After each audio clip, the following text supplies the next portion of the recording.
What do you want me to die? Because that's where I am.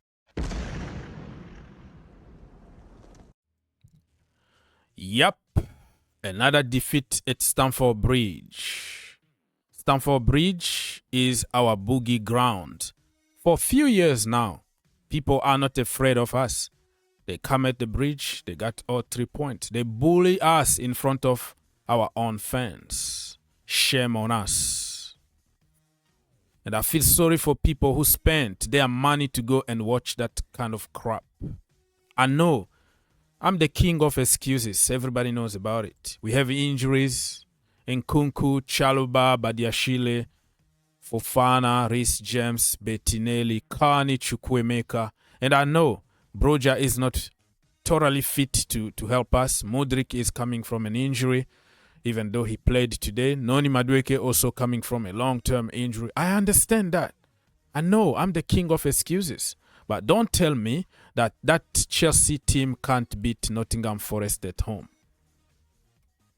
We are a brand new team that need to gel. But also Nottingham Forest been buying the entire country or the entire world. Everybody from all over the world. But they managed to put everything together and come to the bridge and beat us. Chelsea are not real. We are not serious at all. I am telling you right now, that motherfucker back there is not real. And you can sit on this plane and you can fucking die with them or not. I'm not.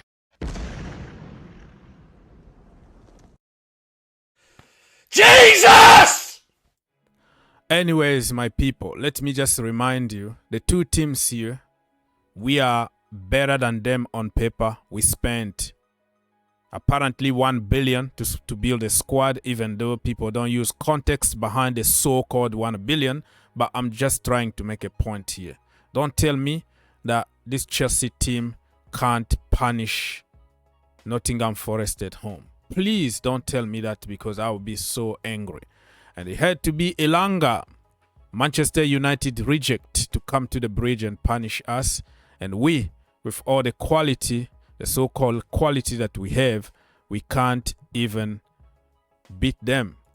And statistics, I always tell you people who don't understand football, analyze football with statistics. Today is another example of a team that got 24% and they beat Chelsea Football Club at home in front of their own fans. We can't shoot. We can't score. We cross the ball and hope that 4'2" Raheem Sterling is going to jump and somehow score a header. Nico Jackson, awful with his head. We don't have anybody that can head the ball. And don't blame the young Palmer who just arrived. I'm going to take him out of this equation, out of this mess. Nobody can bully somebody in that box. And remember, during the transfer window, I was pushing for us to go for a proper number 9, just like Taiwo, right? That I wanted to call him Brazilian. That Nigerian brother, he's awesome. Those are the kind of profile that we need. You know, I'm not talking about him necessarily, but the profile that Chelsea need to work with Jackson, Taiwo, and Ivan Toney, people like that. But we decided not to buy a proper number 9. Jesus!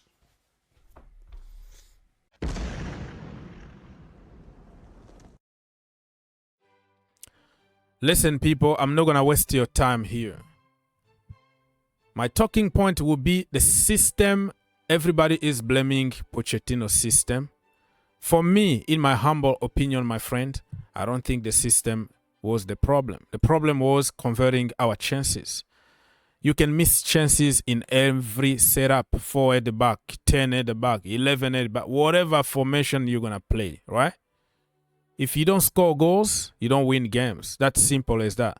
The first half, 3 at the back, we missed chances. The second half, we twisted system. We twisted all kind of setup to try to win the game. We had chances, we didn't win. You know, so that it's if you want to blame entirely this disaster on the system, that is your opinion. I respect that. But I don't think the system only is the problem at Chelsea Football Club. Mauricio Pochettino, I will give him 4 out of 10. I think he tried, lack of quality. And the second point I wanted to mention is we are always like reactive instead of being proactive. You know, probably if we started attack, all for attack and try to score goals, probably we were going to punish them and discourage them. But we only reacted after they scored a goal. So we've been really reactive. Mauricio Pochettino is going to get 4 out of 10 from me. Robert Sanchez, I don't know if I have to blame him for the goal, but I mean, he hasn't shown anything for me at the moment. But listen, man, I don't have any issue with him. The defense was good. It just, I'm blaming our attack rather than the defense. He's going to get 2 out of 10 from me. 2 out of 10 for Chile, the captain, and we lost 2. Enzo Fernandez missed some great chances. He doesn't know how to shoot. Looks like we have another Kovacic here or Jorginho. You can't shoot, brother. Listen. Those chances that he missed, right? If he was somebody like Mason Mount, people were going to kill him. But because it's Enzo, you can't touch him. 2 out of 10. Gallagher, yeah, another 2 out of 10. I didn't see much, and I'm not going to blame him for the goal because who lost the ball? Moises Caicedo. Who's going to get the blame? Conor Gallagher.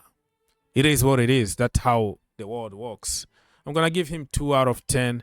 My entire defense, I have a problem giving them all kind of score because we lost at home as a group. 2 out of 10 for Levi Colwill. 1 out of 10 for Caicedo. I don't have to explain myself. The most expensive British. He's not British, but you know, he broke all the British record in terms of transfer. So you're supposed to be better than that. Moises Caicedo 1. Nico Jackson is going to get 1 out of 10 from me. Missed some sitters. Like those sitters, if it was Gallagher, people were going to, I don't know, to kill him immediately. But because it's Nico Jackson and all the theories and narrative that we made about him, people still a little bit reserved. 1 out of 10, my friend.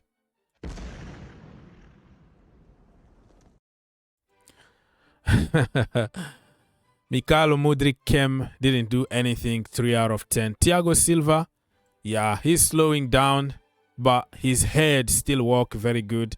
Got bullied a lot by Taiwo, my brother from Nigeria. Completely destroyed him. He couldn't really handle Taiwo, but rather than that, he was the guy who was organizing the midfield and the defense. He was breaking lines, but if nobody in front to take advantage of Thiago Silva breaking lines, don't blame him. I don't think he was the worst on that pitch. 3 out of 10. Jan Madsen didn't do anything. It was already too late. Noni Madueke the same. So I'm going to give them 4. Disasi, he wasn't that disastrous today. He wasn't. I'm going to give him 4 out of 10. Raheem Sterling is going to get 6 out of 10. He tried. He put some very good crosses. Nobody at the end of it. He didn't score today. I'm going to give him 6 out of 10. Malo Gusto is my man of the match for sure. Yeah, that brother was crossing. He was trying everything in his power. It just didn't work for the entire team.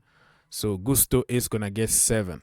In the system, I don't have Cole Palmer, okay, yet. And I don't want to spend time to work on that. So I'm going to give Cole Palmer 6 out of 10. Just to encourage him because it's his first game.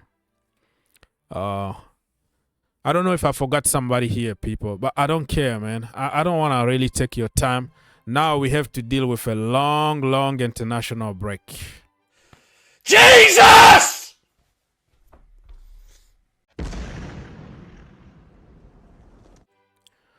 So, international bloody break. It's going to be almost 3 weeks without football. And we're going to have to suffer because Arsenal fans, TV, all the fans in the world, pundits, journalists, they're going to exploit this topic for 3 weeks almost. Insulting Chelsea 24/7. It's going to all be, oh, you spent 1 billion. You can't buy a proper striker. And you can't score a goal. It's going to be a long one. And I hate the international break, you know that.